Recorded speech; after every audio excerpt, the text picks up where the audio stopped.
Welcome to another episode of Explicitly Unbiased. NFL Week 12 has just wrapped up for the Sunday slate of games, and we're going to do our instant reaction. Plus, college football Week 13 is also in the books, and we're going to give you our picks for Week 14. A lot of college football playoff implications, plus a lot of rivalries as well, too. You know what to do, Caleb. Hit that intro.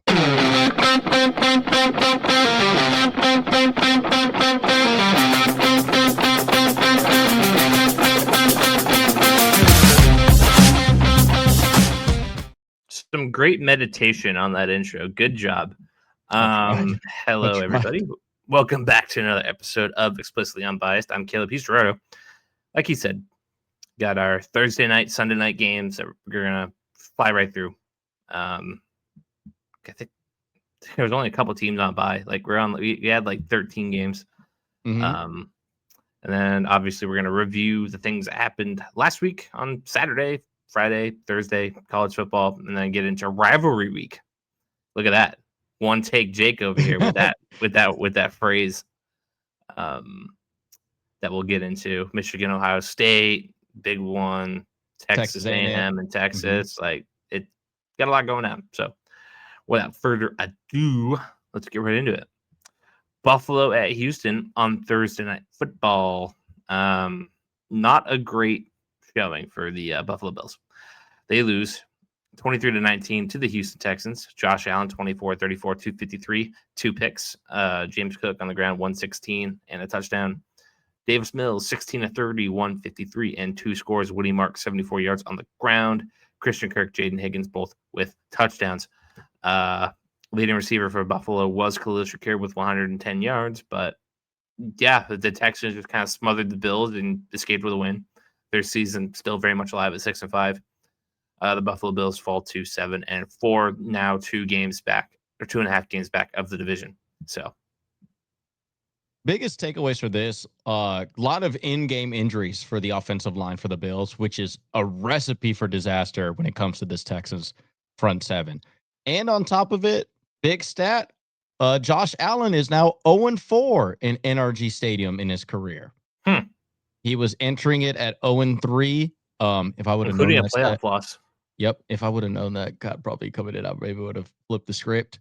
But the Texans were headhunting. Like, seriously, they pinned their ears back and they just kept going and going and going. And on top of that, I mean, Dion, their left tackle, went out. Like, how important he is to the team. And then their right tackle was going out. I mean, like, they were rotating. Like, their offensive line was getting battered and beat up. The lack of passing weapons for Josh Allen was, like, very much apparent in this game, because on top of that, too, I believe Dalton Kincaid wasn't really much of a factor. If not, I believe he may have been hurt for this game. And funny enough, Dalvin Cook, every time James Cook went off this game. Which you would not think that, but I think the Texans said, hey, if they're going to beat us, I'd rather let them run the ball. They're not beating us passing the ball, and we're going to pin our ears back, and we're just going to go after Josh Allen. The one thing I want to say for the Texans, it's weird how Davis Mills looks a whole lot better with this offense than C.J. Stroud does. Mm-hmm. It is very much almost night and day difference within 2 games already, and nothing has changed at all. The play calling is relatively the same. The players are still the same. It's not like players are getting injured, or like Nico was playing for Mills and he wasn't playing for. No, like, it shows that I think the lack of progression CJ Stroud has made since his rookie season. I think Davis Mills was also a very highly reputable quarterback coming out of high school and even in college. I mean, he did have a little bit of success in the NFL. Like, he wasn't awesome, but he was Mac Jonesian. Very much like that or Brock. Like, he's in that realm of Brock Purdy. Like, have you really built a situation around him? Oh, 49ers fans are not going to like that you just said that. Yeah. I mean, it's the same thing, right? Like, if you build a situation around him, like, he's more than likely going to be successful. And I think that Davis Mills is just breaking down and able to dissect this offense a whole lot better and make better playmaking decisions. And not forcing the ball. He's just taking what the defense gives him. And for a thing that I've always said for years, Ohio State's quarterbacks always struggled with that since the dawn of time. And especially when it was under Urban Meyer. Urban Meyer loves to dumb down offenses for all his quarterbacks. Most, if not all, of Urban Meyer quarterbacks have been unsuccessful when they first started into the league. Alex Smith was damn near a bust and low-key a bust until two other better offensive-minded coaches fixed him. And then Tim Tebow sucked. Then you also had every Ohio State quarterback that he's ever had sucked in the NFL. So I think it's kind of really damning at this point that you start to have a conversation that CJ Stroud has literally peaked his rookie season. Nope, I would tend to agree. This offense just looks more into it, looks a little more in rhythm.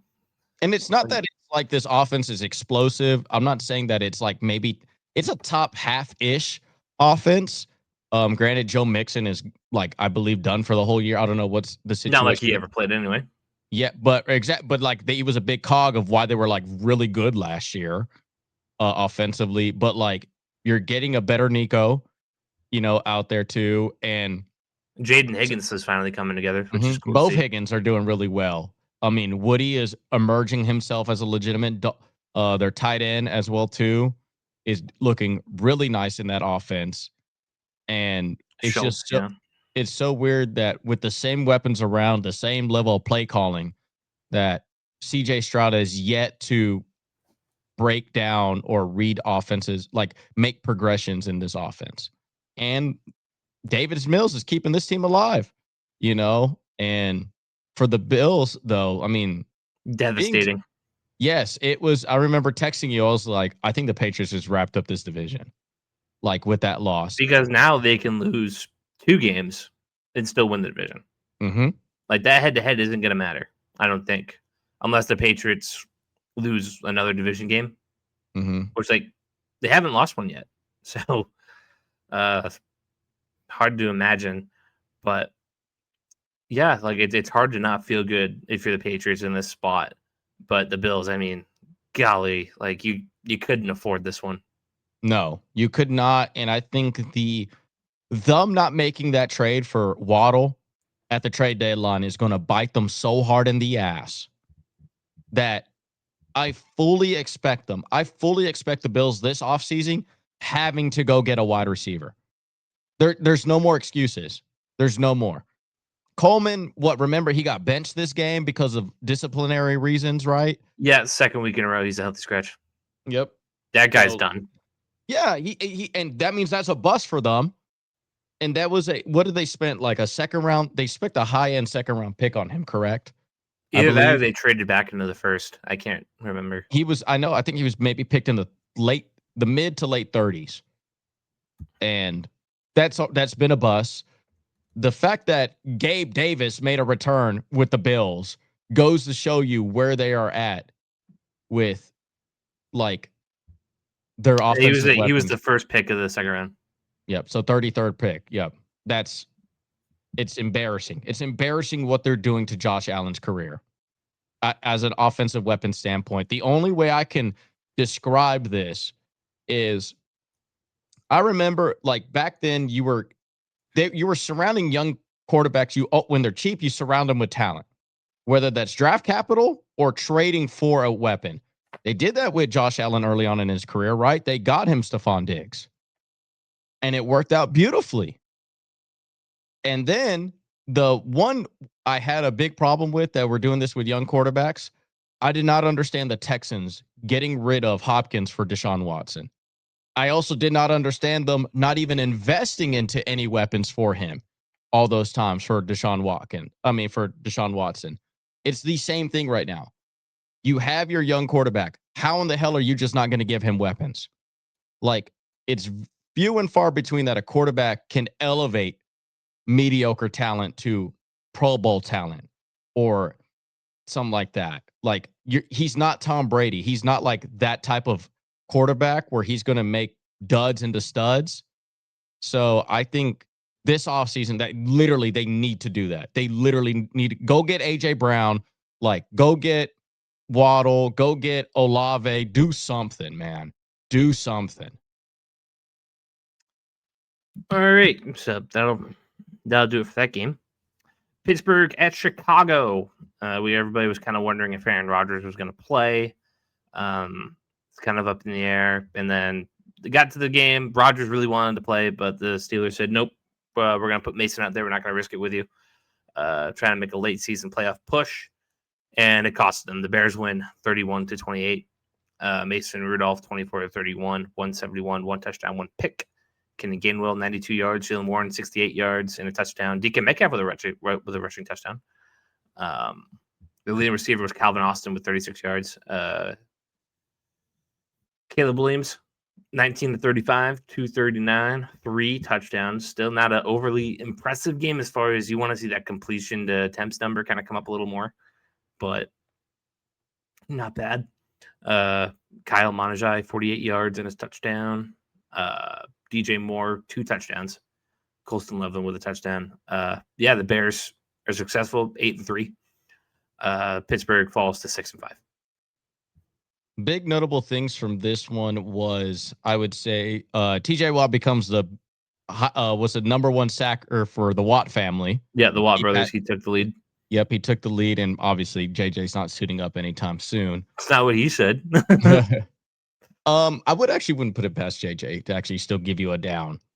But the thing that I say with the Bears, I think that they do need a better offensive line. I think that still the pass blocking wise are pretty bad. Run blocking wise are actually really good. The issue that I have with Caleb Williams' development is he is very much whatever player he's feeling that week, that's the only person he targets. He does not bother to look at anybody else, really. Like, Rome Odunze was like the flavor of the month, right? Like in the beginning of the year, and DJ Moore was like a nobody, and then now DJ Moore is the flavor of the month, and like Rome is just a nobody. Like, he struggled, like he literally has favorites. And same thing with like, because I love their offense. You have DJ Moore, you have Rome, you have Cole Kmet, and you have Loveland. That's a very solid. Luther Burden as well. What's his name from Atlanta? As starts with a Z. Zacchaeus, whatever his name is. Zacchaeus. Yeah. But like, Mooney, right? Is Mooney? No, he's with the Falcons now. But dude, he has a great off, like probably you would say a top 10 weapons. I mean, Swift as well too is a great out of the like passing running back as well too on that team. And I just don't like the fact that he's very much like whatever he's feeling, that's all he's touching. He's not going to even bother looking at everybody else. And it's been very apparent this season. And I think that is the one thing going into next year for Bears. And the Bears could be a very dangerous team going into next year because they've clearly improved big time. It's more pass protection for Caleb Williams and slowing down the game for him to make decisions and not keep going at the same person over and over. And only like, if they're not open, I'm just going to run. Like, because that's what it seems like. That it's very much like, hey, that guy's going to be open. I just need you to pass him. If you don't, just run. And it's going to happen where like RG3 and like Jaden Daniels this year, it's where if you do not know how to make progressions and we know that you're just going to run, we'll just QB spy your ass and cover your favorite receiver this week. And that's it. Steelers wise, I mean, they're the most mid team this year. They could have won this game. I wouldn't have felt any different. If they lost this game, I wouldn't have felt any different about this team at all. I mean, Gainwell is a legitimate fantasy football option out there. I would say that. And when we talk about one of these other games, I mean, I every time I talk about the Steelers, there's only one player I keep talking about. It's a player that they just gave away, essentially, and George Pickens. It's kind of weird how if they had him, I feel like a lot of their offensive problems would have been solved. And defensively, they're just old as shit outside of TJ. And even with TJ, I mean, it's like you invested so much into this year that it's just not. I think it was a mistake to not let Rodgers make the call. Mm-hmm. You think Rodgers would have won him this game? I don't know about that, but like It's Aaron Rodgers in his last season. What do you really have to lose? It's not like you're playing awesome anyway. It's not like Rodgers is gonna, magically heal from this wrist injury and what he be felt magically game. better next week. Like, Yeah, like what he felt on game day is going to feel the same next Sunday, I believe. There's probably not much of a discerning difference. no. So I think that was a mistake. But oh well, that's that. New England at Cincinnati. New England once again gets into a scrappy fight with a team that, on paper, you'd think that they would beat pretty handedly, but they get into a scrap and they come out victorious 26-20. Drake May had an awful first couple series. 22 of 35, 294, one touchdown, one pick. The pick was a pick six. Just didn't get a rhythm going in the first quarter. And then McDaniels finally is like, okay, let's get the run game going. Let's get some dump offs and then let's air it out, which worked. Yeah, Drake May finally found his rhythm, found his feet, and he was pretty good the rest of the day. The Patriots don't escape this unscathed.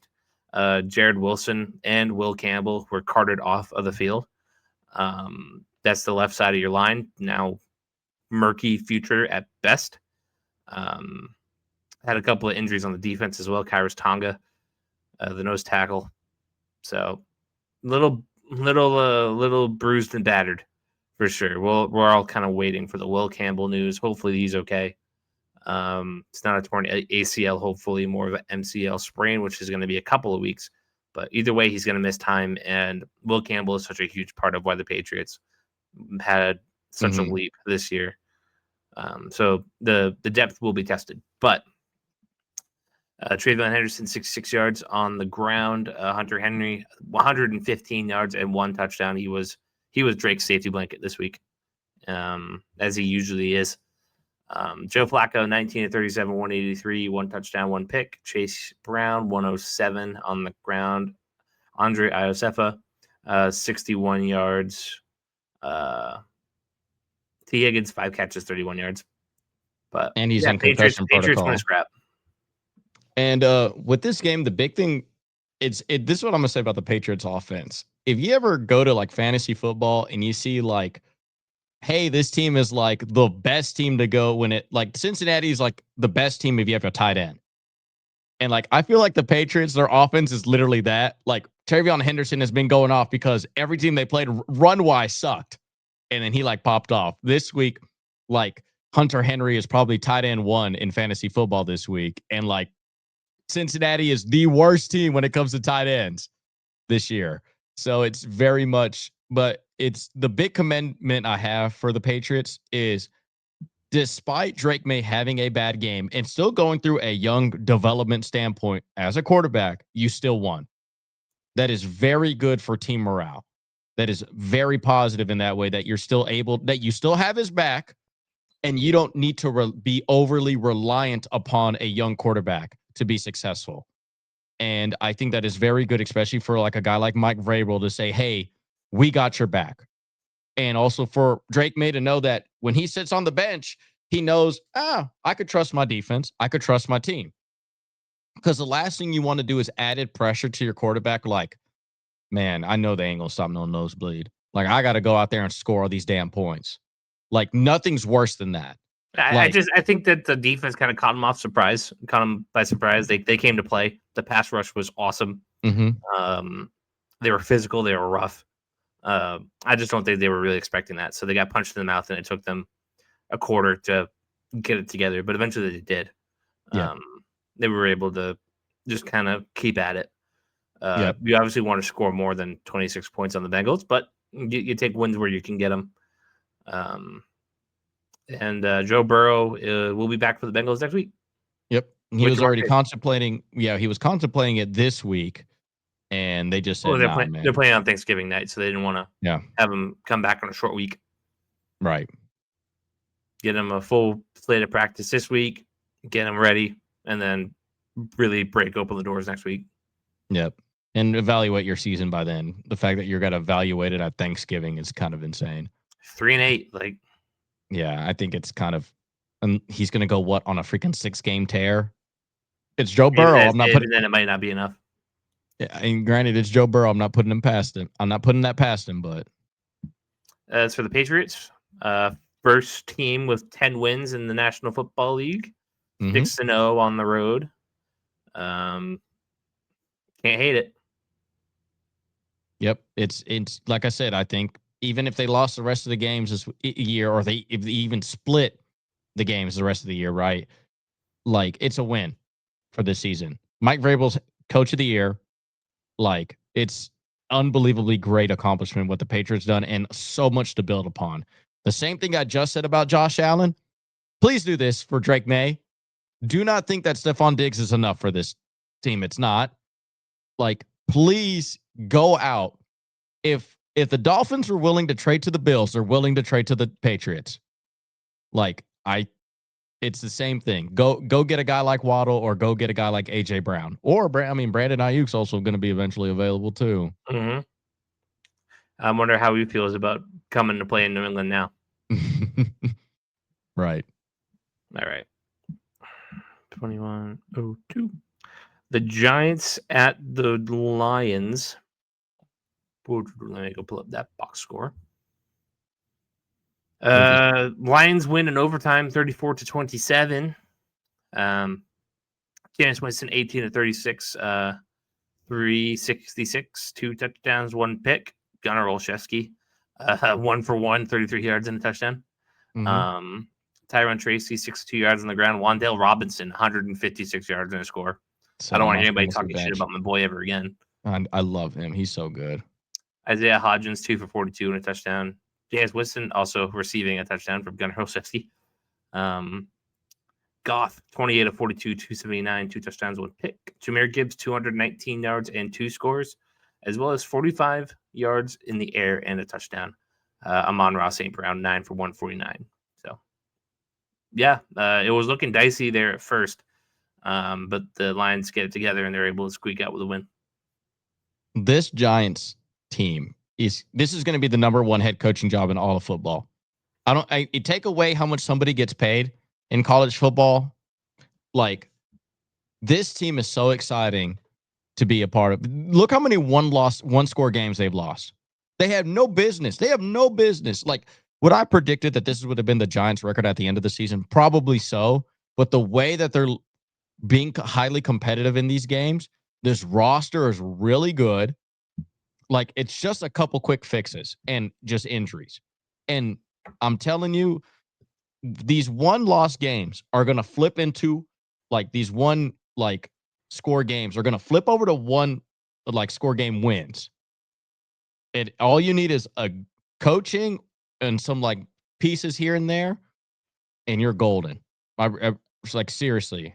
And it's for the Lions. I think this is one of these games where it's just like, oh my God, like, I do not believe in y'all like that anymore. I don't think this is like a Super Bowl team. You have Super Bowl caliber playing at times, but then how are you putting up this many? How is Wan'Dale Robinson just going off on y'all like this? Like, how is, like, the Hodges, the guy that they literally signed him this week, and he somehow is just like that good all of a sudden? Like, no, like, they are so, I'm a little bit concerned defensively for the Lions. I feel like they're giving up way too many points to teams they have no business giving up. They are very much, they step up to their competition and they step down to their competition big time. I think that's the definition of what the Lions are this week, or this year in general. Yeah, it's not a great sign for the Lions at all. Getting back to the win column obviously is good, but they gotta start beating these teams, like, handedly. They're scraping by, and that's not number one team in the NFL type stuff. As for the Giants, I think you're totally right. They're overachievers at somehow with only 2 wins. They're overachievers, and they're going to be the number one sought out job for head coaches. Because so long as people don't think that Joe Shane is a total bozo. I mean, they may also end up with the number 1 overall pick too. Like, how crazy is that? Like it's not, that's not far of a reach. Like, they're going to get a top 5 pick at the end of this year. So that means you're getting an elite level player potentially in this draft. Like, if I was the Giants, get rid of your GM, because he's let people fucking walk away for free. And nothing makes me believe that he won't do the same thing with the players he has now. Get you a head coach that's going to create some stability, and just like a decent head coach, like a coach that's just there to time management and handle personalities. That's all he needs to do. Sounds like Mike McCarthy. Exactly. Is that where you're going with that? Something like that. Like I mean, like he's going to create stability. His staff is never going to change while he's there, because he believes in that type of process. And with that top 5 pick, you have one of two options: Jordan Tyson or an offensive lineman. One of the two. Just do that. Because if you tell me you get Jordan Tyson, you get Neighbors, Wandale Robinson, Scattaboo, and like maybe get a tight end in free agency or something like that, bro, stop it. Like that. Tell me why you wouldn't be enticed to be an offensive play caller for that team. Like it's they are going to look real nice, and on top of that, that defense could pin its ears back and really go after. Like they were giving Jared Goff, and that offensive line for the Lions is very damn good. Not bad, yeah. And they were giving him fits this game. Like, so I think like I said, I think it's going to be the number one sought after job, and then it's also in New York. Like, you're gonna get high recognition there. But I mean, Mike Kafka is calling himself some great play calling too. He's going to get an OC job somewhere. Minnesota at Green Bay. You meditate on this one, Gerardo? I didn't need to.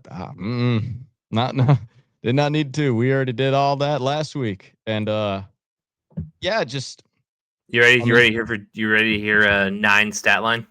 I would love to hear 9 stat line. You're talking about what's it? Watson for the Packers, right? No. Watson's not corny. He goes by Christian Watson. Okay. I'm going about the Minnesota quarterback. Oh. Yeah. The guy that everybody clowned us for saying sucked. He sucked. 12 of 19, 87 yards, 2 picks. God. 5 sacks. Yep. Which, if I heard the story correctly, he took a lot of those. Like, it's not like he's getting blown up. He opted to take them. Yes, he did. Jordan Mason, 8 for 42. Aaron Jones, 9 for 41. Justin Jefferson, 4 for 48. Hockenson, 4 for 19. Jordan Addison was a no-show. Jordan Love, 14 to 21, 139. No touchdowns, no picks. Emmanuel Wilson, have it yourself a day. 28 carries, 107 yards, 2 touchdowns. Christian Watson, your leading receiver over there. No defensive TDs, but had a couple of picks. Those went to Isaiah McDuffie and Evan Williams. So yeah, Packers win 23-6. Packers are 7-3-1. Vikings fall to 4-7. The main thing is, like I said, the 2 interceptions come from him not planting his foot and throwing, like jumping. Like I said before, it's a mechanical issue. And the thing is about mechanics is that if you're not fixing this shit early on, it is just a problem for your rest of your life. That is just who he is mechanically, right? You're not going to teach Tim Tebow to throw right-handed all of a sudden, right? He throws left-handed. That's all his mechanics are like that. So we have now come to a conundrum with the Vikings where you're about to get your GM fired. 9. Like the GM is playing his way out of being a GM. The coach too. It's going to come down to eternally who made that call. Like was it truly 50-50 because both their ass is gone? If it was like 60-40, the other person going to throw the 60% under the bus. That's what's going to happen. And this is why I said it was so important with keeping Sam Darnold. There was one thing and one thing only. People in that locker room wanted to win for Sam Darnold. They wanted to play for him. They wanted to help him prove that he wasn't a bust anymore.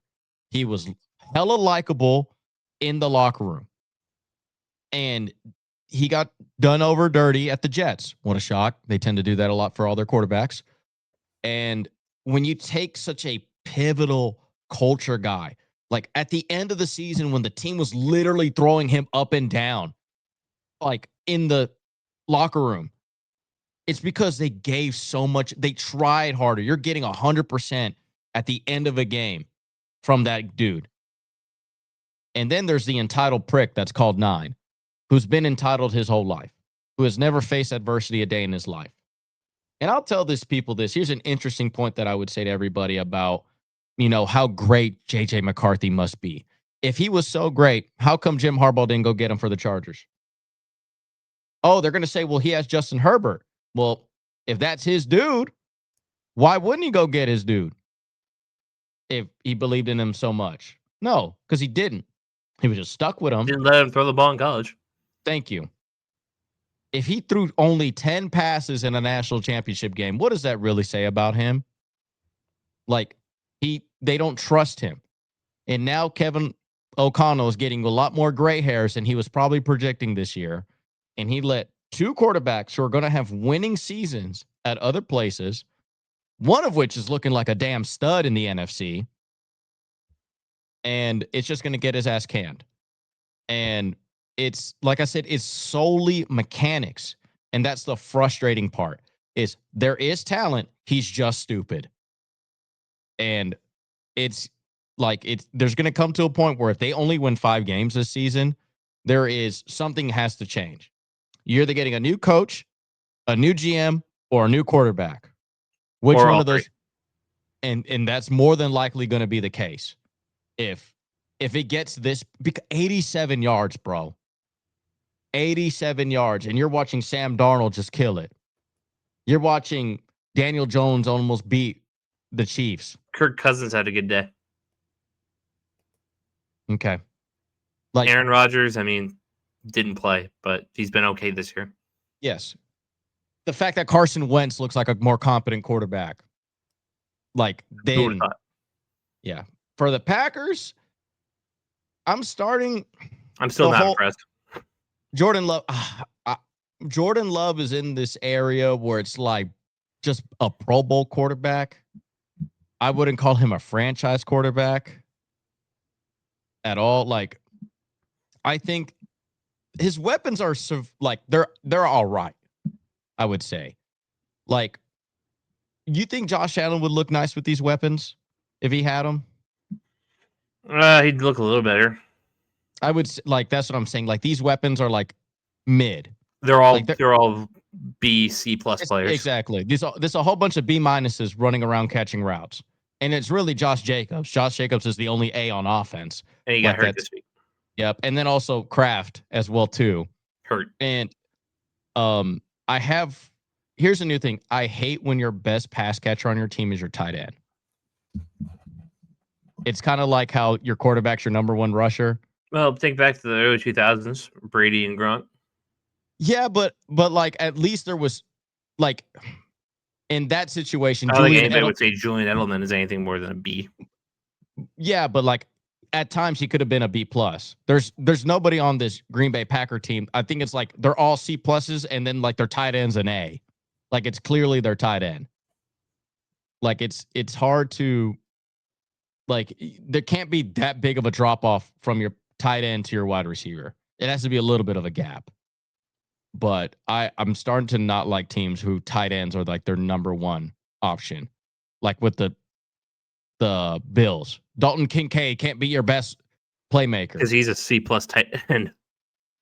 Exactly. Like, I don't care how much big draft capital and how he looked like as a prospect. Like, the dude is not all that. Same thing with the Raiders. Bowers. I don't care how good you are. Like, your offense can't be that good. Same thing with the 49ers at times. Like, your tight end can't be the main focal point of your passing offense. And then 34-24, Seattle and Tennessee. Maybe a little closer than some people would have thought. But it's a 30-24 win for the Seattle Seahawks. They escaped Nashville with a win. Sam Darnold, 16-26, 244, 2 touchdowns. Kind of back to what he was doing. Ken Walker, 71 yards. Charbonnet, 35 and 1. Cam Ward, 28 of 42, 256 and a touchdown. Was also their leading rusher with 37 yards and a touchdown. Jackson Smith and Jigba, 8 for 167 and 2 scores. Might be the NFL's best wide receiver. Tremere Dyke, 544 and 1. So, all right, you want to talk about the Titans being 1-10 or the Seattle Seahawks being 8-3? JSN is probably the best wide receiver in the league. Like, the dude is stupid smooth. He's so nice. Very much like a Reggie Wayne-ish, I would say, to his game. He's just super smooth. The game, it's a lot closer than what it was. It wasn't as close as what it looks like. Like, the Titans just came back at the end when the Seattle kind of already knew. I do like Seattle's defense still a lot, and Sam Darnold just shaking off. I do want him to look good. I want him to look like this against real opponents, like higher echelon opponent teams he's going to face in the playoffs. That's his number. That's his number one concern. But it's a super fun offense. I mean, like, you don't think also like Raheed Shaheed is just, since that trade has not really done much, you know. And Grant, is it the playbook? Is it maybe it's like week 3 and stuff like that too, you know? But when you have JSN, do you really need to throw anybody else the ball? To be quite honest with you, Titans wise, I mean, Jesus Christ, they got nobody, man. Like, it's really like there's so many holes on this team, and this draft class is not the like, and it sucks because there's no true one elite prospect. Like, hey, that's the stud, get him. Like, if the Titans had the number one overall pick with last year's class, if they had Cam Ward, I would say go get Will Campbell. It's easy. Like, he's a stud. You need to protect your asset. Done. Kind of like y'all. It's easy. Whatever. It was either Will Campbell or I forget who else we were talking about. Abdul Carter, Travis. Yes. Yeah, exactly. Like, it was you're getting a stud no matter what. You just let the chips fall as they may. Here it's like, fuck. Even if I had the number one overall pick, I may not know who I'm getting. Caleb Downs, tackle from Utah. Yeah. Jeremiah Smith, or Arvell Reese as well too, as a guy that they're like heavily talking about. Like, the part is about this draft class, the players that I like, I would not take within the top 5 picks because that's so high for them. Caleb Downs, I love. But like number 1 overall, that's a lot of pressure for a fucking safety, man. Same thing with like Peter Downs. I love Peter Downs out of Clemson. I'm not fucking taking him number 1 overall. And then you get into who's the projections and whatnot. Am I going to get Arvell Reese and hoping he's going to be the next Micah Parsons? Am I going to get am I playing it safe and getting a Utah tackle, but he doesn't show like what Will Campbell showed or what like other former offensive linemen taken in, like even Sewell when he was taken that high. So it's for the Titans, man, you really got to get this GM and this head coach right for Cam Ward, or if we see another season of this shit again, oh my God. Like, Cam Ward is going to be up there with one of the worst situations he's like a quarterback has ever dealt with, just on a player standpoint. Like, and it's going to be, they're getting that new stadium. So maybe you're able to sell people to be at Nashville and go party on Broadway with Morgan Wallen. But like, their free agent signings sucked ass this year. Like, it's all been bad. It's all been downhill for them. Yeah. I couldn't say it any better myself. It's rough flooding down there. All right. Indianapolis at Kansas City. KC back against the wall. Absolutely need to win. You said they wouldn't get it. I said they would. They get it in overtime, 23-20. Daniel Jones, 19 of 31, 181, 2 touchdowns. Jonathan Taylor, kind of a pedestrian game with only 58 yards. Patrick Mahomes, 29 of 46, 352, 1 pick, no touchdowns. Kareem Hunt, 30 carries, 104 yards, and a touchdown. Rashee Rice, 8 catches for 141 yards. The Colts did a really bad job of distributing the football this year. Chiefs didn't quite have that problem, and they were able to escape with a win. So the Chiefs are still alive, and the Colts cough up the number 1 seed. Yep. I think I'm gonna just piggyback off what you said. Bad distribution of the ball, and the fact that the Chiefs are not good run defensively, but give credit where credit is due. They probably knew that, and they just said, Jonathan Taylor's not beating us. Daniel Jones is going to beat us. And Daniel Jones couldn't beat them. Like, their defense is shitty. Kansas City. Like, let's be honest. It's not that good. It's not I would not trust that defense at all to carry in playoff games. I would make if a team is one dimensional offensively, I trust them. Which the Colts are. Yes, exactly. It was, hey, if you stop Jonathan Taylor, bet I'm gonna need Daniel Jones to show me something that he hasn't shown before. Like, or is very inconsistent of doing. And they just didn't spread the ball that well. I mean, Pittman wasn't all that impressive this week. Same thing with Warren as well too at tight end.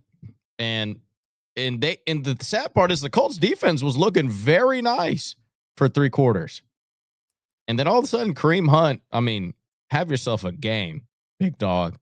You know, and mind you, why I took the Colts was the Chiefs couldn't run the ball worth of shit this whole year. Patrick Mahomes has been their leading rusher for damn near like 90% of their games. And then you had Jonathan Taylor on this MVP-like season as a running back, and then all of a sudden he can't rush the ball. So it was just a recipe for disaster out there. They eliminated the Colts' best asset and forced them to do something uncomfortable. And somehow they decided to know how to run the ball with the Chiefs. So I give credit where credit is due for the Chiefs. They are now there's tape on there on how to beat the Colts offense now. Exactly. And that's the scary part, that there is now tape of, if you want to beat the Colts, who are kind of the NFL's biggest fraud, this is how you do it. As for the Chiefs, they're back in the playoff mix. Mm-hmm. 6-5. They're up there with the Texans. I believe them and the Texans right now are very much. The Texans and the Ravens are all literally right there with each other. Speaking of the Ravens, they played the Jets this week. Go back to the box score. They come out with a victory, 23-10. Lamar Jackson, 13-23, 153. Derrick Henry, 64 yards and 2 touchdowns. Tyrod Taylor, 17-28, 222, 1 touchdown, 1 pick. Breece Hall, 44 yards on the ground. He was also the receiver. Zay Flowers, 5 for 58. Ravens just kind of take care of business. I don't have too much to say. They upgraded to 6-5. Still in the thick of the AFC. Now probably they're going to have a chance at winning the division now with the Steelers floundering everything right now. Got to feel good if you're the Ravens. Yep. Really good, solid win for the Ravens. And, it's over with for Fields. Justin Fields is done. He should not be an NFL starting quarterback ever again. That's it. Yep. Not great. Not a lot to say about these Jets, 2-9. Yeah. Using Breece Hall less and less too each game, which is so weird because it's like you didn't trade him, you might as well use him. And it's guess a contract what? year too. He's just gonna walk away for free. That's the crazy part about all this. Unless you tag and trade, but when you tag and trade, his value is not going to be awesome. Exactly. So he's literally just free. Like, it's literally like he'll be a 7th round pick. So I just, that whole situation, I just don't understand. I really don't. Like, that's the Jets. Nobody really understands. Well, what a shock, right? And the Ravens, obviously, they still have their flaws, but they're in the thick of it. Yeah, it's still, Flowers shows up every once in a while, but I think that's more like of a Lamar Jackson thing. Derrick Henry finally kind of getting to his old form, but I don't trust them. Coming up, they have the Bengals, the Steelers, the Bengals, the Patriots, Packers, Steelers. Oh, it's. I mean, they could split all those games. Those are all 50-50 games because Joe Burrow's coming back for the Bengals. They got Burrow twice, then at the Packers, at the Steelers to end, the Patriots in the middle. Just Yeah. Your worst quarterback you're facing is Jordan Love in that stretch, or Aaron Rodgers. A banged up Aaron Rodgers. All right, Cleveland at Vegas.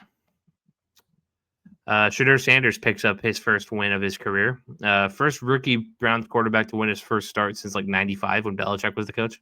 Hell yeah. Shedeur Sanders, 11 for 20, 209, 1 touchdown, 1 pick. Geno Smith, 30 for 44, 285, 1 touchdown. Ashton Jeanty, 50 yards on the ground, 58 yards, and a touchdown through the air. Tyler Lockett, the Raiders' leading receiver. Quinshon Judkins, 16 for 47, 2 touchdowns. Dylan Sampson, 2 for 59 and a touchdown. Isaiah Bond, 2 for 58. The Raiders fired Chip Kelly after this game, after losing to the Browns 24-10. Yep, I would too. Yeah, what do you have for thoughts on this toilet bowl? I think Shedeur Sanders gives something that the Browns offense wasn't able of doing, and that's just big play potential. That's what it is. And, I did say if he gets more first team starting reps, he'll probably look really good and probably win the game against the Raiders. And it's that, and that's what the Browns offense, their quarterbacks have literally been hampered by the fact that they don't have big play potential. None of them, including Watson. Watson historically has never been a big play quarterback. He had one of the worst. He had the slowest passes when throwing the football. In that combine, I think Josh Allen threw 66 miles an hour of the football, and then Watson was 19 miles an hour. It was he's one of the slowest throwers of the football, and that means he's also historically he's been horrible on big play potential. Same thing with Dylan Gabriel. He's hampered by his size. Shedeur Sanders has NFL talent, has NFL arm. He's also big. He's also mobile and everything. He has the physical traits to do so. And I think, going into next season, low-key probably is going to be QB1 based on talent. He is. And he just needs more reps. Other than that, the Raiders are just so piss poor. So piss poor. Their offensive line is hot garbage. Geno Smith is hot garbage. And this experiment, it's such a they're the Steelers that failed. It was very much a win now moment. And you had Geno Smith, which was a Band-Aid quarterback, and then you had Band-Aid head coach, Band-Aid offensive play calling, and you have no offensive. You signed a running back in the first round. You drafted a running back in the first round because that's what most teams that are trying to win now do. They just pick the most useless position in the NFL in the first round. And so it was just, I don't know what you do going into next season. Blow it the fuck up. I mean, that's what I highly recommend. Pete Carroll is not you're not getting first year Seahawks Pete Carroll, where he's I'm going to completely rebuild this from the ground up. I'm going to go get all the players that I want. And I'm going to go get a whole bunch of underrated underdog guys. And I'm going to coach them up for 4 to 5 years and build some scrappy team. He's not, Pete Carroll's probably here for 2 years and that's it. So he was very much in win now mode and drafting win now players. So for the Raiders, just blow it the fuck up. Seriously. It's over with. I don't have much to add on that one, so we're going to move on to Jacksonville at Arizona. Arizona gave themselves a shot to win this one, but in the end, Jacksonville's victorious in overtime. Trevor Lawrence, 18 to 32, 56, 3 touchdowns, 3 picks. ETN, 86 yards on the ground.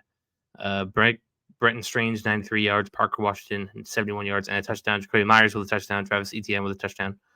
Jacoby Brissett, 33 of 49, 317 and a touchdown. Missed a drive, and Keaton Slovis had to come in. Went 1 for 1, -2. Michael Carter, 5 for 28.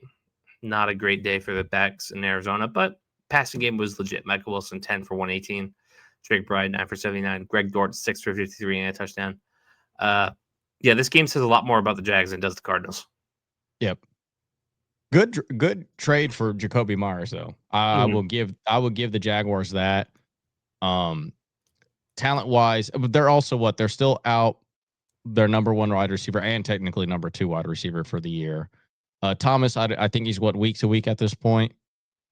Even when they had him, they wasn't he was that much of a difference offensively. But I think the Jaguars are just playing themselves barely to be a wild card team. In all honesty, I think that's all they are. It's them and the Texans playing for that, probably that wild card spot.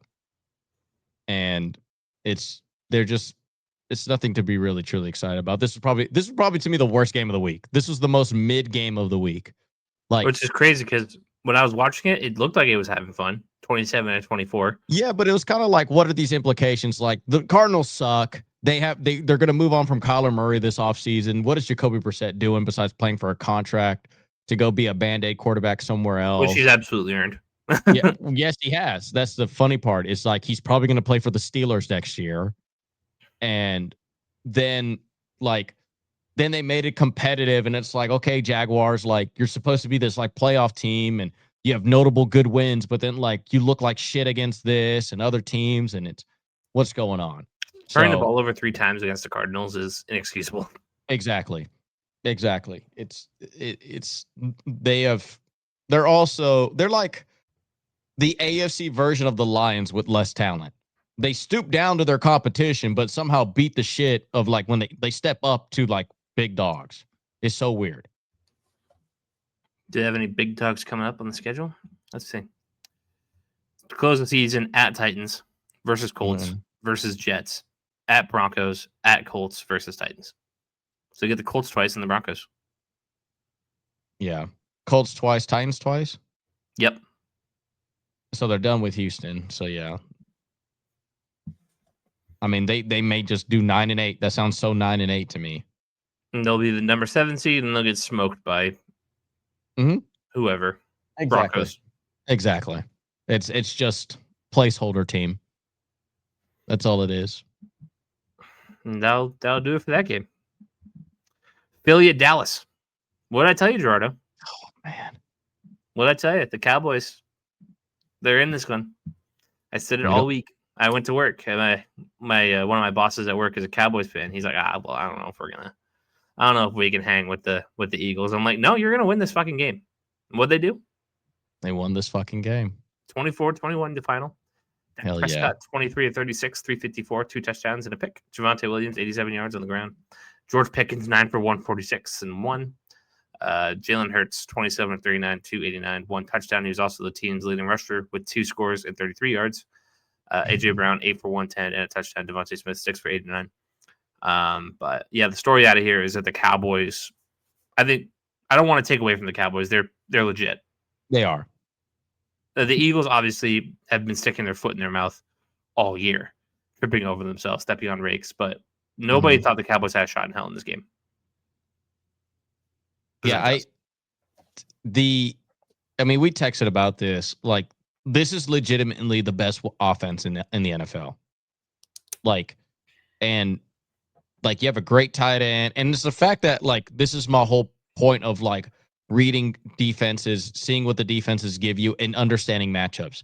CeeDee Lamb, it wasn't like he wasn't a non-factor, but like, you ride the hot hand. If George Pickens is like killing they fucking dudes, guess what? George Pickens is going to be the guy right there. And this is kind of funny because like maybe the Eagles wide receivers can understand how to not be divas when you're not getting the ball. Like, CeeDee Lamb doesn't cry and complain when he ain't getting it. George Pickens isn't crying and complaining. Like, they just understand, hey, he's killing it this week, I'm going to kill it next week. Oh, he's killing it for 2 weeks, I'm going to kill it next week. Like, they understand it. And George Pickens has, like I said, he's played into top 3 level receiver this year right now. Like, he is an absolute stud, and he has looked unbelievably amazing. He stepped up when CeeDee Lamb was out. A lot of people had a lot of those concerns of what was his offense going to look like without CeeDee Lamb. And Javonte Williams as well, too, like, absolute stud. Ferguson, their tight end, is a legitimate threat as well, too. And it's just pick your poison. And Dak Prescott is up there as a quarterback. Like, he is a like legitimately good quarterback. Like, he could be an all-pro. That I would not into the top 10 kind of guy. Yeah. Like, he's on that cusp of like, if their defense wasn't ass, like, and granted what you say about Dak Prescott and like, I think time management, because we saw that dumb shit that happened when they lost the playoff game because of setting the ball and not running it fast. The 49ers game, yeah. He has the physical talent to win a Super Bowl. That's what I'm going to say. He has the physical traits. Just as talented as Jalen Hurts. More. I think you could argue more. I would say more. I have seen Dak Prescott do more with less than I've seen Jalen Hurts do with more. Like look at first of all, give like the Dallas Cowboys offensive line is decent. Give them what the Eagles had last year. What do you think the Cowboys doing? Like, come on now. Like, and also, not for nothing, Javonte Williams is not all that. Like, let's be real. He's fine. Yeah. He's fine, and he's looking like a stud this year. So we texted this, and I'm gonna say this here. If the Cowboys make to the playoffs, that is the team I do not want to play. That is the team I do not want to play. They are very much playing un-Cowboy-like, which I mean, it's like fuck expectations. We're just let's go out there and win games. Like it's so weird seeing Cowboys being the underdogs because I think this is a team that you do not want to play as an underdog. And those trades have low key paid off too. Listen, for a little bit. We've been talking about how the Eagles offense has been so inefficient. Yes, literally. So it doesn't surprise me that Dallas, even if they were a rough defense, that the Eagles had troubles. So I still want to. Jury's still out on the Cowboys defense. We're gonna find out pretty quick with the Chiefs, who are a top 10 offense, the Lions, who should be a top 10 offense. But then they closed the year against a bunch of suckbags, the Vikings, the Chargers, the Commanders, and Giants. Yeah, but the picks that they have made plays in these two games that they've had them with Wilson and Williams. So they have at least stepped up into it. They still don't have no pass rush. I don't know where they're getting this pass rush from, but running like stopping the run is good. But the thing is you can stop the run all you want. You still got to defend the pass big time. So I think the Cowboys are a team you do not want to face in the playoffs. No, probably not. Okay, 57. Atlanta and New Orleans. We talked about it a little bit earlier. Kirk Cousins had himself a pretty decent day. 24-10 victory for Atlanta. Kirko Chains, 16-23, 199, 2 touchdowns and a pick. Bijan Robinson, 70 yards on the ground. Darnell Mooney, the leading receiver, 3 for 74 and a touchdown. David Sills with a touchdown as well. On the Saints side of the ball, Tyler Shuck, 30 for 43, 243 and a pick. Tyler Shuck was also the Saints' leading rusher. Yuck. Oh, God. Yuck for Shuck. Chris Olave, 9 for 70. Juwan Johnson, 6 for 46. Yeah, shout out to Kirk Cousins. Kirko. Shout out you, Kirko. And also no Drake London this game. Yeah, and without Drake London. Yep. Who I believe the funny stat that I saw in that game was Drake London has like 800 yards receiving. The next best wide receiver on that team or pass catcher in general is 200.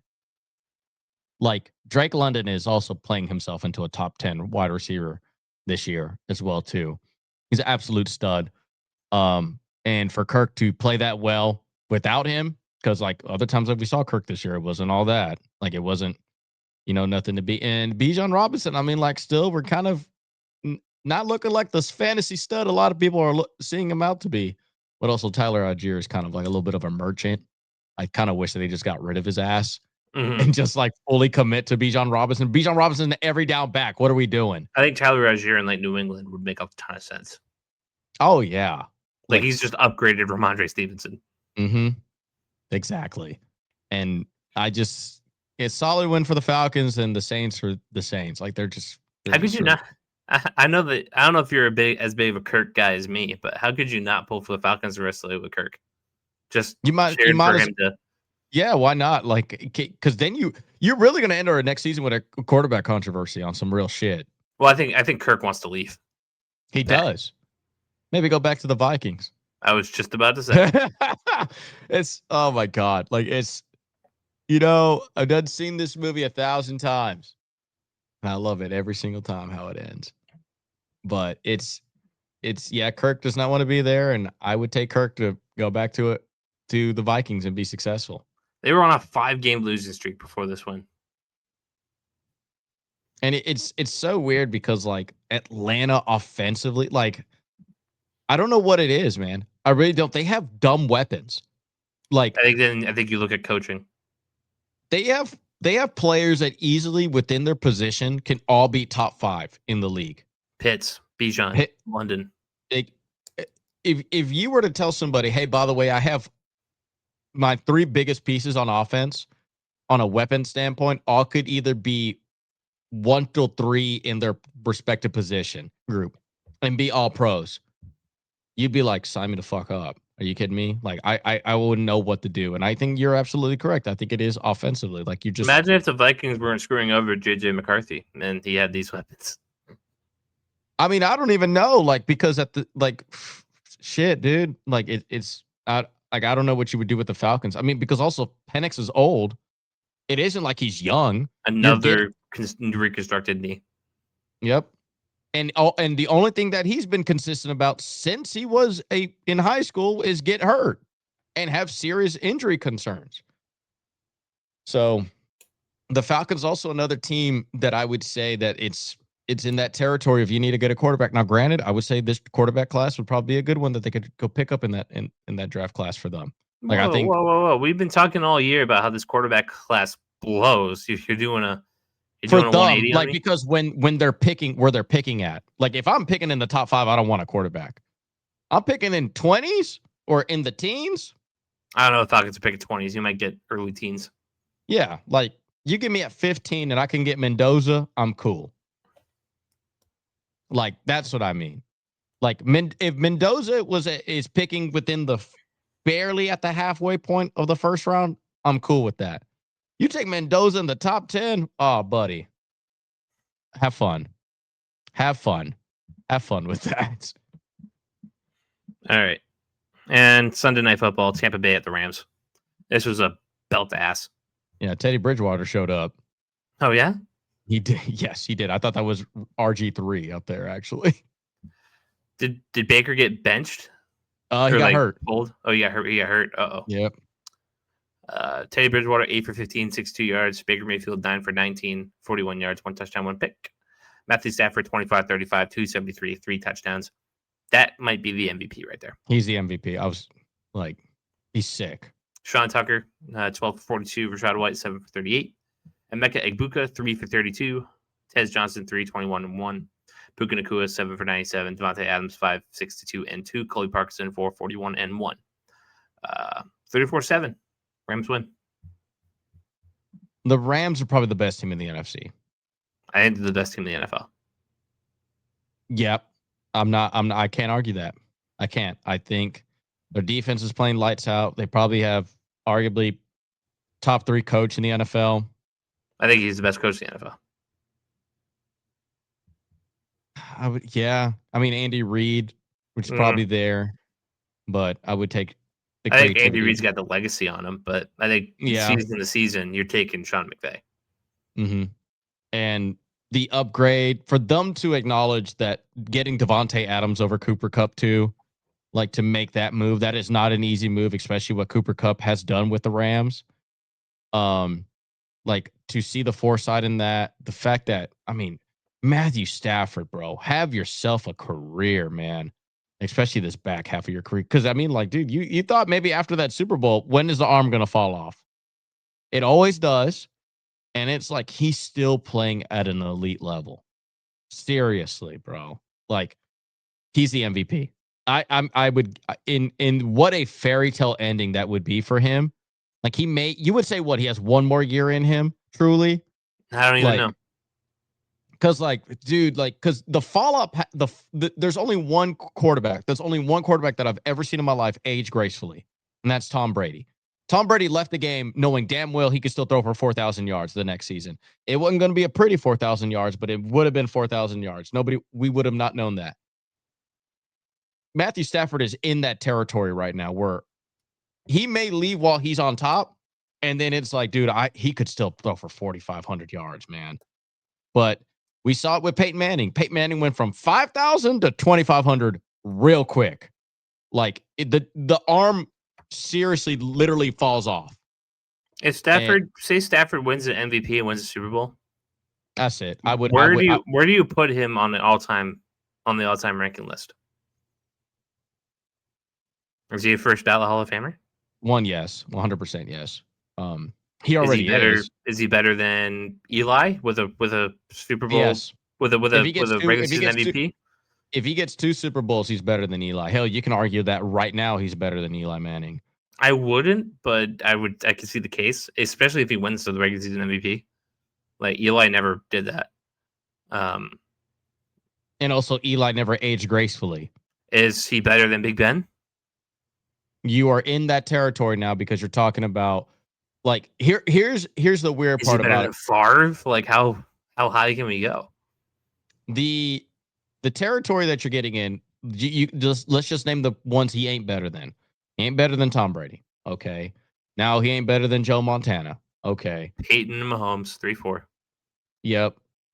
I mean, yeah. So now Rodgers. you're that's the conversation we're having because he only has 1 Super Bowl, but at the same time, it's to me. Here's 4 the thing. MVPs.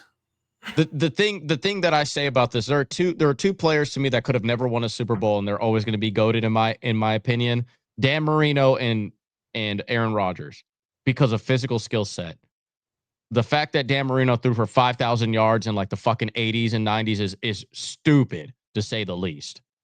I And still Rodgers take was just utterly dominant when literally no. There prime. was no quarterback. There was literally no quarterback better when Aaron Rodgers had that when he was throwing barely 6 interceptions a Season to year. season, Rodgers was typically the best quarterback in his era.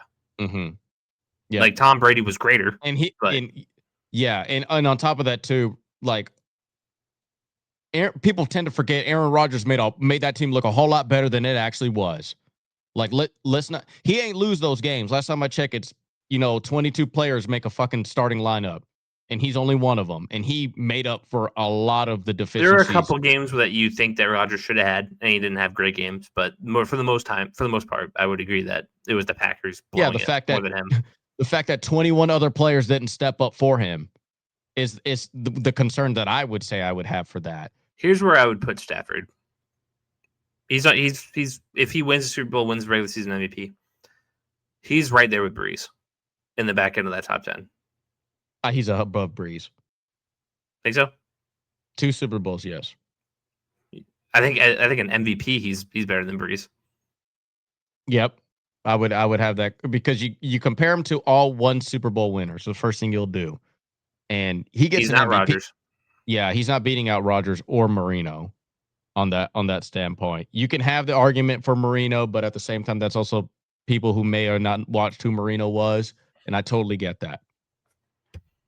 Same thing with like Brett Favre too. A lot of people didn't really see Brett Favre like that, but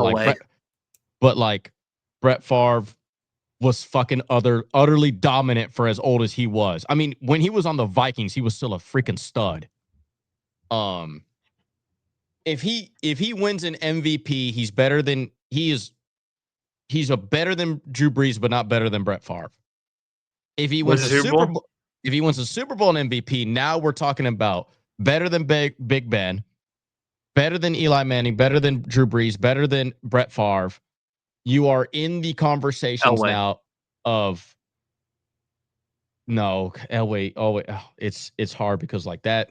I think Stafford would be right there. Yes, he would be in that realm of like that. I mean, same thing with Steve Young. Like you're in that territory of like he could be top 10 of all time. You're in that conversation now. You're in the conversation. You are not if with an MVP you're like right there maybe at 11 and 12. But if you win MVP and Super Bowl, bro, it's because here's also determining factors. One, they won Super Bowls because of him. And he also won it when a lot of people thought he was washed or like he wasn't at that territory. When he got traded to the Rams, he was what? Potential Hall of Famer. Potential. Like he was like Matt Ryan. Yeah. Yeah, he's Matt Ryan without a Super Bowl appearance. And at that point, you would technically take Matt Ryan's legacy before his, because at least Matt Ryan went to the Super Bowl and had an MVP. And exactly. And now you're in once he won that Super Bowl, you're like, oh, okay, shit. Now he's a first ballot Hall of Famer. And now what he's doing now, shit. It's now you're in the conversation. Is he a top 10 quarterback of all time? And it's hard to argue it. Like I said, you got Peyton Manning, Tom Brady, Patrick Mahomes, and this is in no particular order. Aaron Rodgers, Montana, and then like that to me is the 5 definitive. Like those 5 are so definitive is hard. The only way he jumps Patrick Mahomes, and I'm gonna shit you not, if he somehow stays and wins another Super Bowl next year. Highly unlikely, but for what he has done in his later career, I would even argue this. His second Super Bowl this year is more impressive than Peyton Manning's second Super Bowl. Yeah. And you can have, if it wasn't for Peyton Manning's MVP bullshit, like, let's be real honest. I'm taking Matthew Stafford in the Super Bowl, not Peyton Manning. How could you not? Yeah. And I could not talk any more highly of Matthew Stafford. He was given a piss poor fucking franchise to be at for the Lions. He aged gracefully in this league, which was very much the opposite, right? For a guy who got his ass kicked his entire career. Literally got his ass kicked. Like, they gave him no fucking help at the Lions. He somehow got better without Megatron, which is insane. And then when the Lions were moving on to a different direction and kind of literally, you're not a part of this, like, and you gave your blood, sweat, and tears for that, like that, because that's kind of the conversation that happened, right? It was very much like he wanted to retire a Lion. He wanted to be faithful. He wanted to bring a Super Bowl to Detroit. When they hired MCDC? When they got rid of Patricia, yep, Stafford was like, "I'm good." It was at the end of. Yeah, he did request that trade, but I think the Lions were going to look to trade him anyway. But yeah, it was just so like, and for him to write that narrative of his legacy, to go to LA and to be the reason why they won, not just be a part of a cog of a machine, right? It wasn't like he was carried by Aaron Donald. It wasn't like he was carried by Cooper Kupp. It wasn't none of that. And on top of that, he continues to be great after the fact. And the fact that we are having a conversation that a guy drafted first overall in 2009 at the University of Georgia is about to be an MVP on, how old is he? Like 30? 37, 38? Bro, stop it. 37. He'll be 38 the week of the Super Bowl. So he will be 38 years old. What was, I'll look this up here, but like, can you give me his stats really quick in this season so far at 38? 2,800 yards, 30 touchdowns, 2 picks. So, I mean, Peyton Manning kind of looks better than him at 38. Peyton Manning was 12-4, 4,700 yards, 39 touchdowns, 15 interceptions. I think Stafford will get that touchdown number, and he's going to throw less picks. I don't know if he's going to get the yards. Mm-hmm. And at a 66 percentage. Yeah, Stafford. And then where Peyton Manning, and when he turned 39, 7-2, 2,200, 9 touchdowns, 17 interceptions. I'm telling you, when you fall off, you fall off. It's not fun. And I would say, and he didn't, and Peyton Manning didn't win a Super Bowl in his 38th year, and he did not win an MVP that year. He only made the Pro Bowl on his 38th year. Yeah, he got bounced in the divisional Colts. Mm-hmm. But so I would say, I would give him like the, I think he's up there in that conversation of top 10 quarterback of all time. And you couldn't want it to happen more to a guy who how much adversity he has gone through that is called the Lions franchise. He's the real nine. The fact that I'm like, thank you. The fact that I'm like, the way that I'm describing his adversity is just literally playing for the Lions in the late 2000s. Like, that's what it really was. Yeah, Jim Schwartz era, and then was it Caldwell when he had, yeah, like Patricia. He made those guys look a lot better than they fucking were, except Patricia. And there was no making Patricia good. Exactly. Like, it's, God bless him, man. Like, it much deserving. Super deserved. All right. College football time. Let's go over those matchups in week 13 we just had. Number 17, USC. At number 8, Oregon. Oregon was 9.5-point favorites. Oregon wins 42-27. Solid win for Oregon. They really did need this one. Big time. They needed to win kind of like this too. USC just backed into the, oh, well, that sucks. Yeah, pretty much what they were this year. Like, it is what it is. They can't beat notable opponents.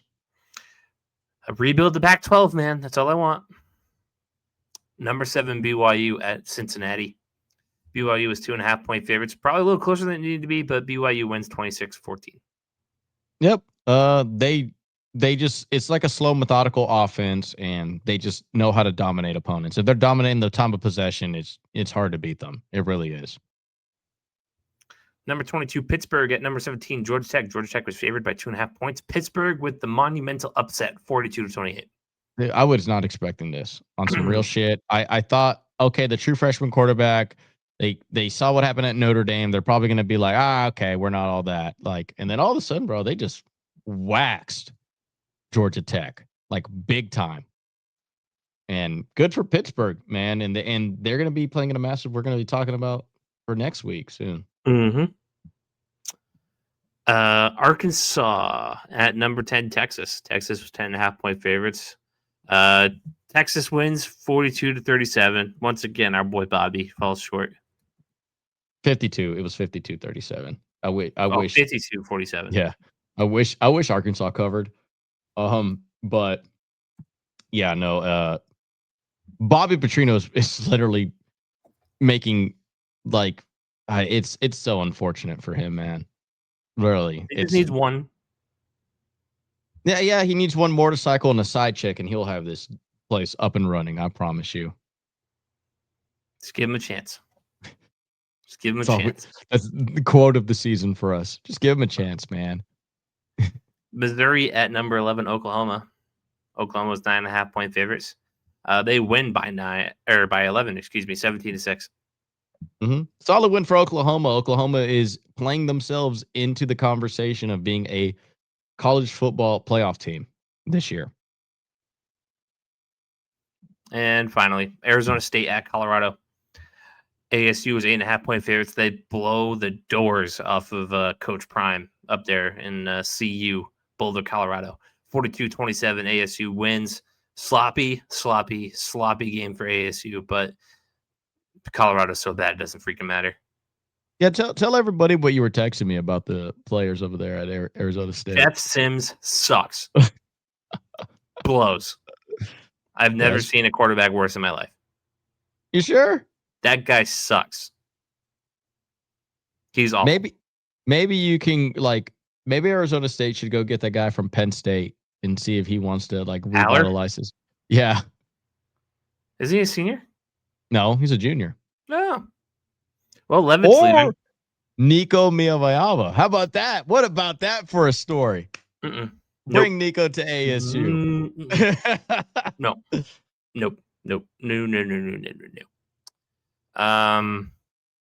So yeah, there's that. Do you want to give a second to talk about the Lane Kiffin stuff? Lane Kiffin, yes. Supposedly, I mean, it's literally. I didn't put it on the script, and we absolutely should have. No, but it's okay. I mean, one, that text I sent you, LSU's preparing a $90 million contract for him and willing to spend $25 million in the rest of the staff. And I guess Florida and Ole Miss have made the same offer? Yes. It is literally going to make $90 million somewhere. It's literally up to him to decide. If I were to rank them, it's all about what does Lane Kiffin want to do. Ole Miss is third. It always is going to be third. Now, granted, they've had what they're doing now is kind of what the high watermark of what Ole Miss could potentially always ever be. I don't think you're getting any better than this at Ole Miss. I really don't. They've had good prospects. I mean, they've had, like, literally the number one recruiting class back when they were cheating, but it's now just called the NIL now with Hugh Freeze. But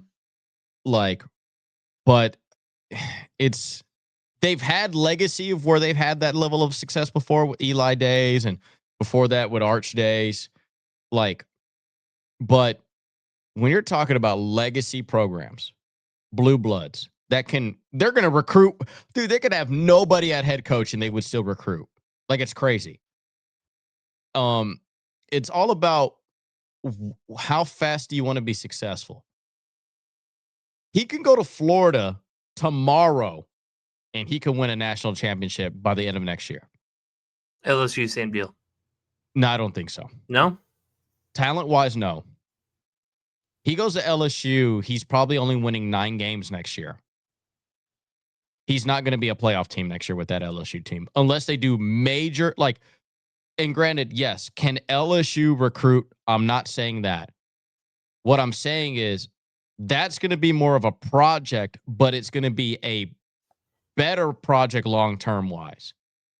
Are you okay with him only winning 8 to 9 wins his first year at LSU and hoping he gets it right to get to 10 and 11 wins the next year, and then hoping by year 3 they're national championship contender team?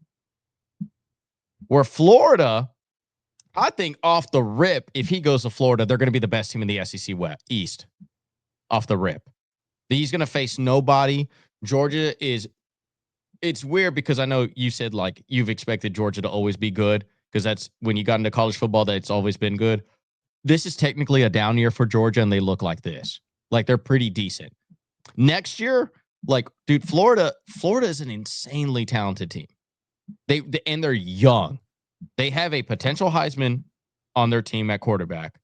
They have, and all their best pieces are either freshmen or sophomores. So they're all stuck there. Mm-hmm. And I'm not saying that because of the transfer portal, but like the reason why they haven't left other places, one, they're probably making a fuck ton of money at Florida that they're not touching anywhere else. And on top of that, you bring in Lane Kiffin, like, they really ain't going nowhere. Like, and he's such a player's head coach too. Like, players love Lane Kiffin. I think that if he goes to Florida, he will be a 10, 11 to 12 win team next year with that current squad without even him doing any major overhauls and going into NIL. He goes to LSU. One, he's not going to have a quarterback. So that's like a huge concern. Like, he's going to have some offensive weapons here and there, but he's not inheriting any talent. And he's going to be touching the portal heavy, and he's being late into recruitment.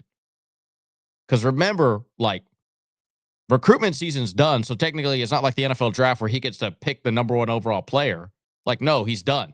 Like, to recruit so heavily, like, he's going to go to Ole Miss. And what if Ole Miss wins the national championship, right? So that means by fucking February, he's going to LSU and he has to make that huge of a turnaround with like that many recruits because National Signing Day is in February. So like he has to somehow flip. Hey, by the way, guys, you know all the shit that I was telling you about going to Ole Miss? How about you just go to LSU instead? Because the biggest thing is parents. The number one thing that parents are always concerned about is you're telling my son to make a huge commitment to Ole Miss. And how do I know you're not going to leave? Oh, I'll never leave. I love Ole Miss. I bleed, all this other stuff, right? All of a sudden, $90 million shows up. Guess what he's doing? He looks like a fraud. Again. That's why people remember what happened at Tennessee. Mm-hmm. Exactly. And went straight to USC. Like this, and that's where I'm saying that it's between LSU. It's between LSU and Florida. The bigger shock would be him staying at Ole Miss. The bigger shock would be him staying at Ole Miss. Because what the fuck does Florida and LSU do? Like, seriously. Like, they're going to be like, fuck. All of our eggs were in the Lane Kiffin basket, and he decided to hang his head in Oxford. And Kenny Dillingham's door is going to get blown down. That's what's going to happen. Dude, it's going to be crazy because he's literally – because, like, it's the domino effect. Once Lane Kiffin gets signed, then the rest of the coaching cycle happens. Because and I think that's what's the number one domino is that one. What Penn State does is literally based on what Lane Kiffin chooses. So, and I think the ultimate funny meme is that Lane Kiffin should do like National Signing Day and have different hats and choose He which said one he that a wears. decision will be made today. Yep. It will be made today. So we're going to come in Monday night after the Monday Night Football game. We're going to have an answer. Who do you bet? Mm, I think LSU is probably. It's gonna. I think as much as I want him to go to Florida, I bet it's LSU. I'd say LSU too. I think that they're probably the heavy favorites. Which is funny because when he was at USC, his big technically coaching arch rival was Ed Orgeron. I've heard And rumors that if Lane Kiffin gets the job, Ed Orgeron might be on the staff. which is funny because now they're like kind of friends, but back then they were like Ed Orgeron was more beloved in USC because Lane Kiffin was kind of always a nepo baby. I mean, Lane Kiffin's first ever job was a head coach at the NFL. And then with that legacy, he somehow got the Tennessee job with no experience. He also got the USC job with no fucking experience. And that's when his career like fell off. And then, well, and also, I mean, Ed Orgeron, well, him and Ed Orgeron are kind of cool. Ed Orgeron really doesn't like Clay Helton. That's the guy who Ed Orgeron really don't like. But I'm going to go with you. I think LSU. LSU's probably the betting favorite. Alrighty, let's get into the matchups this week. It was probably a good call for me to talk about that. Featured matchups week 14: Texas A&M at Texas. A&M minus 2.5 favorites. What are you thinking? It's a Friday game, so everybody's going to get this on Black Friday, which we're also going to have an NFL game on Black Friday, Yeah, I do who cares? believe. But it's like the Ravens and who on Black Friday? Is it? It's the Ravens and somebody. But it's the Eagles and Bears. Excuse me. Yep. But this is Texas to keep their playoff hopes alive. This would be a big win for them. Texas A&M beatered Aggie syndrome. If they beat UT, they get the monkey off their back. They really do. I think if they beat UT by more than 10 points, they have to be the number 1 overall seed. They have to. They have done everything. They have a better resume than Ohio State. They have beaten better opponents. They have shown adversity and won. I'm going with Texas A&M winning this one by like 6. Speaking of Ohio State, I don't think we have to worry about that too much because Ohio State plays Michigan. And I got Michigan. In Ann Arbor. Yep, I got Michigan. Are you sure it's in Ann Arbor? I thought it was. Yep, it is in Ann Arbor. I thought it was in Ann Arbor last year. It don't matter where they play. Michigan's winning. No, I know, but I agree. But I 4 years in a row. 4 years in a row. Make it 5. God. Michigan just has their number, dude. It's just so weird. There's some voodoo. I mean, listen, Michigan can lose every game, but if they beat Ohio State, they good. Miami at Pittsburgh. Miami minus 6.5. I'm taking Pittsburgh because since I was a teenager, Pittsburgh has had their number in these games. Yeah, after that dominating fashion by Pittsburgh against Georgia Tech, who we Tech, thought was the best team in the ACC. Yeah, with a real ACC, please stand up. I'm going to take Pittsburgh on this one. Vanderbilt at Tennessee. Tennessee minus 2.5. I'm going to take Vandy on this one. For me, I think Vanderbilt is a little bit more of an underdog. They played Bama really well in the season. And I think, when it's hard to go against Diego, bro. Mm-hmm. It really is. He has a chip on his shoulder, especially like on the college football level. Like he's kind of like that Baker Mayfield-esque where like you just don't want to play against him, piss off. Bama at Auburn. Is this the Iron Bowl? Am I correct in saying that? It is. It's going to be played at Jordan-Hare. Yep. Bama minus 5.5. Surprising, Auburn is not a good football team this year, and the fact that they're that close, a one-score game. And also Auburn, listen, this is their national championship because this game means Bama doesn't go to the playoffs. Mm-hmm. If Bama loses this game, they're not going to the playoffs. And I'm going to say this right now. If Bama loses this game, and somehow gets into the college football playoffs, where I'm fucking done with this system. Go back to the BCS. Like, I'm done. This is horseshit. But Bama needs to win this game. Needs. Yep. Which is why they'll lose. Mm-hmm. Georgia at Georgia Tech. Georgia minus 13.5. Georgia Tech, I mean, I've always said, like, they literally almost beat this team. Georgia's somehow worse this year, but they're just rolling over opponents. Georgia Tech is on a win-win scenario. It's an out-of-conference game, and it's the best opponent that they've ever faced. But after that ass whooping that Pittsburgh put on them, I have no reason to believe that they're that good. Now give me Georgia. I tend to agree. All right.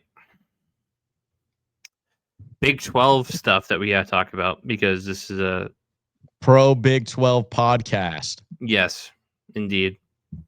Arizona State at Arizona for the Territorial Cup, which, by the way, is the oldest college football rivalry trophy in the nation. Yeah, fun fact for you. Arizona minus 1.5. I think it's a little disrespectful. Disrespectful. Listen, even without Levitt, Arizona State's offense has been able to produce points. Arizona has been like perfectly mediocre all year, not really showing anybody anything. And Arizona State needs this. They need to win this game just to keep their hopes alive in the Big 12, which is somehow still a possibility after all this time. So I don't know if you have any thoughts on Arizona State, but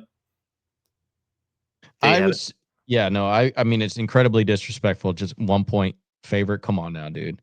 Well, no, like, Arizona is the favorite. That's what I'm saying. It's disrespectful. Like, even if Arizona State was favored by 1.5, that's still disrespectful.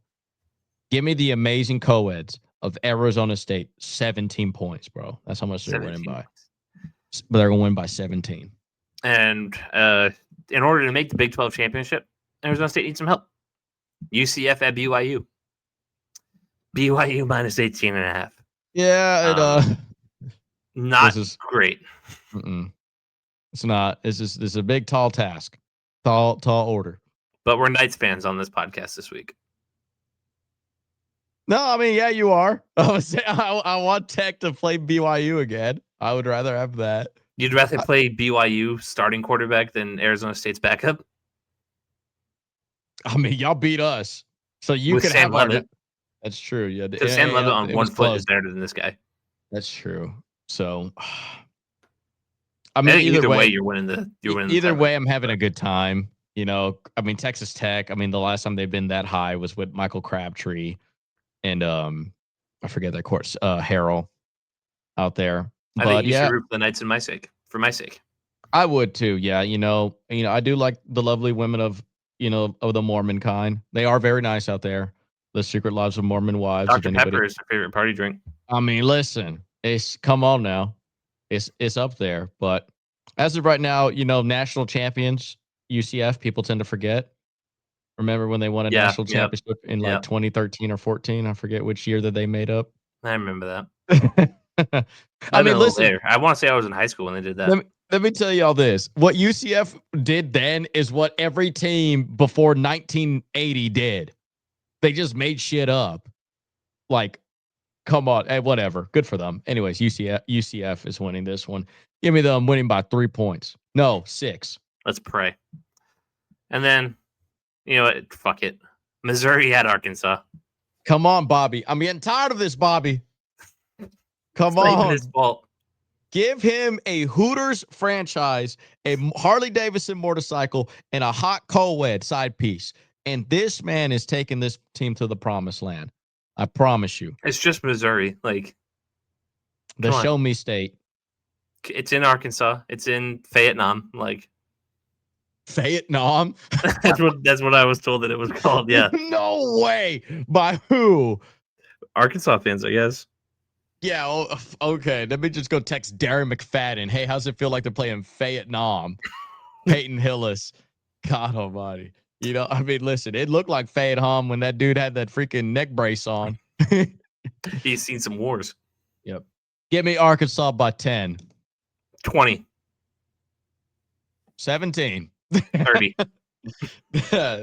In all seriousness, Mizzou is probably going to win by 7, but it's okay. We're not rooting for that. We're not. The actuality, they're probably only going to win by 1 score. Dude, with all these weird coaching hires, like, would it shock you at all if get Bobby Petrino that Florida offense? Are you kidding me? Stop That's not what I meant, but like Arkansas is so low on the open jobs. I mean, yes, it would. I mean, why wouldn't it? It's not going to be any higher. Let Bobby do it. Like, I mean, 100%, yes, because it's to harp on like the head coaching scenarios that we got going on right now. One, UCLA is going to need a new head coach. You're also going to need a new head coach at Penn State. You're going to need a new head coach at LSU or Florida and Ole Miss. Yeah. Depending on which guys get poached. Yeah, exactly. Because they're all going to be current head coaches. So that means somebody's moving somewhere. Like, what is the ultimate backup plan for Florida and LSU? What, you're going to go right after what's his face at Notre Dame? Marcus Freeman. Because supposedly that's LSU's backup plan. Really? Like, and I bet you if you go to DraftKings or some sports betting book, what would they say their next head coaches would be? Because to me, LSU is clearly the number one job based on paper right now.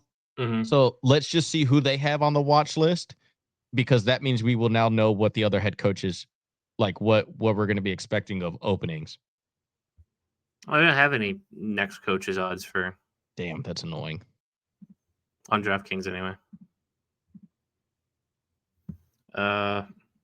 LSU next coach odds. Head coaching odds, yeah, I got it. Joe Brady, get the Eli Drinkwitz. That's the USF. Is it? Dan Landing? Hell no. He's gonna leave Oregon. Eli Drinkwitz is Mizzou. Okay, yeah, he's actually pretty good. That wouldn't surprise me. Gator fans want nothing to do with him. Like, one of my buddies works for the radio station down in Jacksonville. Mm-hmm. And he makes these videos for the radio station talking about potential head coaching hires. Florida fans would rather like stick razor blades in places razor blades don't belong than to get anybody but Lane Kiffin. I mean, Auburn, and then also Auburn is also available. Yep. Florida State, we know, is not going to be. So Arkansas, Auburn, Florida, LSU, just within the SEC, which are outside of Arkansas. Those three schools are very good, like as in legacy hires. Big Ten, Penn State, ACC, probably North Carolina after they lost to Duke. So you have Oklahoma State. I mean, they're just hot garbage. Bye. Yeah.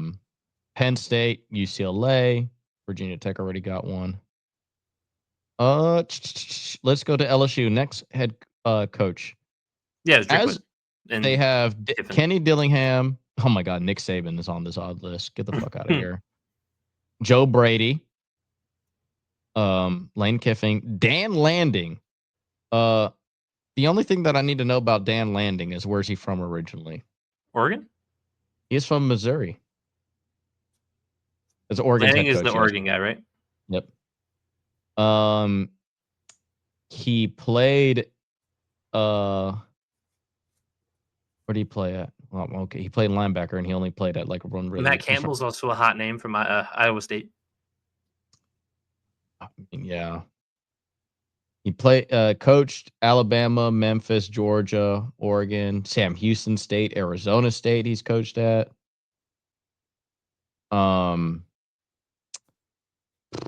I think he wants to stay at Oregon. I really do think he wants to build something at Oregon. Why would you leave? It's just as good.